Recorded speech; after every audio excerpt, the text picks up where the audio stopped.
It's been quite a year of hot starts and egregious ends, of Nintendo bounce-backs and EA faceplants, of reading political news through the cracks between my fingers, but as always we can't call it a year until 15 of the games I reviewed have been arbitrarily compartmentalized for future reference by weirdos. Greetings, weirdos of the future. You must be feeling like you were born in the wrong era. If only I'd been around in 2017, you're thinking. I'd have been practically lionized for my inappropriate behavior around women. Best game, I like games,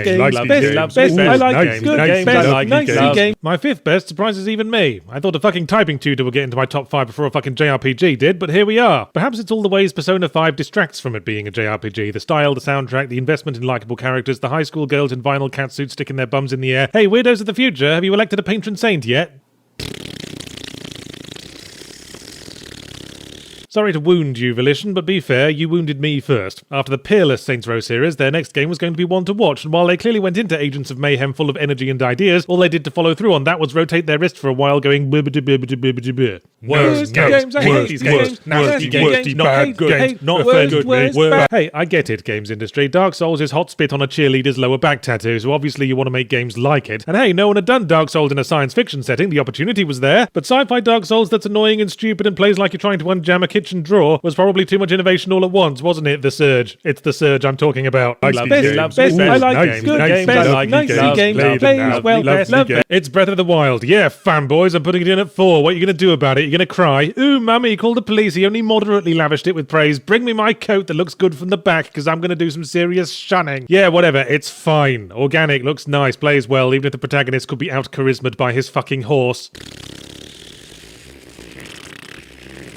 If I were giving out Lifetime Achievement Awards for blandness, BioWare would definitely be a hot contender. Bland, obvious settings where bland characters blandly goldfish stare their way through bland dialogue and occasionally blandly knob each other in a sequence designed by someone with very bland ideas about sex scenes who couldn't get a job at Cinemax. But I digress. More like Mass Effect Blandrometer, am I right? As we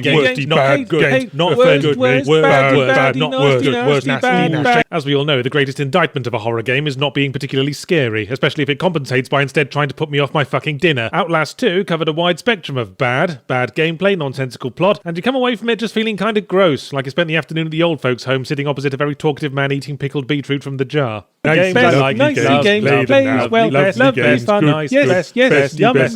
Game Awards always does this thing where they pick one prominent indie game and give it a bunch of token noms. They can quickly go back to noshing AAA Todger. This year it was Cuphead, so while I'm slightly hesitant to heap further praise on it, it is unique and well realised and monstrously hard, so the man with the jar of pickled beetroot won't keep bugging you for his turn.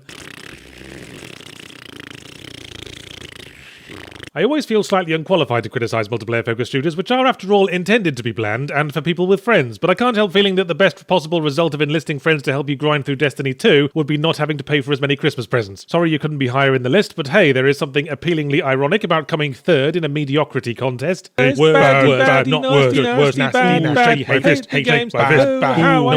I'd say this game came out last year. I know, but I reviewed it this year. Versions of it came out this year, and I really want to give it one more kick in the baubles before the holidays are over. Dead Rising 4. A stripped-down, tarted-up holiday special of a Dead Rising game with none of what makes Dead Rising good. Even alongside the mediocre Dead Rising 3, it resembles a dog turd in a bread bin. It was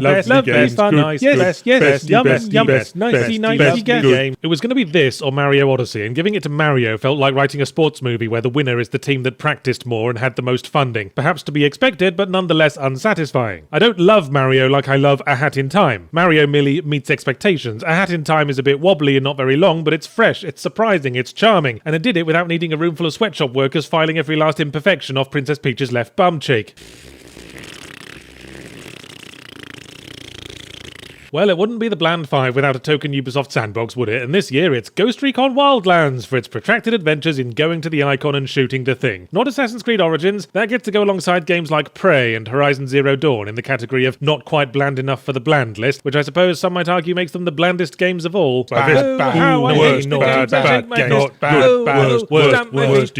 Sega really don't learn their lesson, do they? You can have all the great ideas in the world for fixing Sonic, but they are naught but ash in the hands of Sonic Team themselves. Sonic Forces Series starts with the good ideas of a custom protagonist and plot curveball, but I guess something spooked Sonic Team, and like a nervous badger, they darted back to their comfort zone of shitty characters, horrible physics, and masturbation. Best, yes, yum, best, nicey games, bestie, lovely games, best. Don't think I'm supporting the view that your long-running series might come back around to being good if you just keep plodding along. Rather, I'm supporting burning your series to the ground on a regular basis to make snowmen with the ashes. Resident Evil 7 is a successful change of tune that also manages the balance between disturbing and knowingly camp that marks Resident Evil at its best. Well done, Capcom. Looking forward to seeing how you fuck it up this time. I know it's the loot box controversy that still haunts this game like the ghost of an albatross, but let's not forget it also had a single-player campaign, an entirely obvious single-player campaign composed from flakes of rust that peel off the grinding wheels of the corporate machine, every inch focus group to most efficiently trick the audience into finding the same nostalgic bullshit as always as valuable as new ideas. I'm not even going to say the name. It knows what it did. Not bad, bad. But after righteous anger, I want the worst game to be something so bad that I come back around to feeling positive about it, something so fucking pathetic, all he can do is laugh. And for that, it's Sniper Ghost Warrior 3. Ugly, boring, badly optimized, and with a story straight from a 12-year-old boy locked in the bathroom with a Tom Clancy-themed pin-up calendar and severe familial issues. Still, at least it has a positive message on diversity. There's a place in the games industry even for complete morons, and not just holding up the archery targets. You know, it used to be difficult to decide what to cover in retro reviews, but not anymore. Now I just review whatever's been re-released lately. Be careful, Johnny Games Industry. You don't want to end up like Billy Film Industry, who now spends most of his time sitting on a gas mask hose so he can lounge about enjoying the smell of his own farts all day. Still, I shouldn't complain. At least we're playing an old game we know to be good and which otherwise would have been left in the abandoned storage unit of gaming history alongside composite cables and Jak and Daxter is an improvement on playing the latest AAA attempt to throw loot boxes at the skulls of gullible people in the hope that one of them will embed itself. So here's Okami HD, a re-release of a classic PS2 action-adventure game by the now-defunct Clover Studio themed around Japanese Shinto, and as with many polytheistic religions, the smallest amount of research into Shinto will make you wonder why Christianity has stuck around so long, when all the other religions were clearly having much more fun. For example, did you know that Amaterasu, the sun goddess, fell out with Tsukiyomi, the moon god, after Tsukiyomi got grossed out by the goddess of food literally pulling a feast out of her ass? That's not just interesting, that's pretty fucking relatable. More so than that loaves and fishes bullshit. In Okami, we play as Amaterasu, the sun goddess, in the aspect of a white wolf. I gotta say, irreverent as I am, sun worship has always made a lot of sense to me as a religion. At least you're worshipping something you know is there, and actually does stuff. And he can say things like, don't stare at God for too long or he'll dim your eyesight and then your parents will think you've been masturbating again. But I digress. Amaterasu returns to glorious Nippon because it's full of demons and,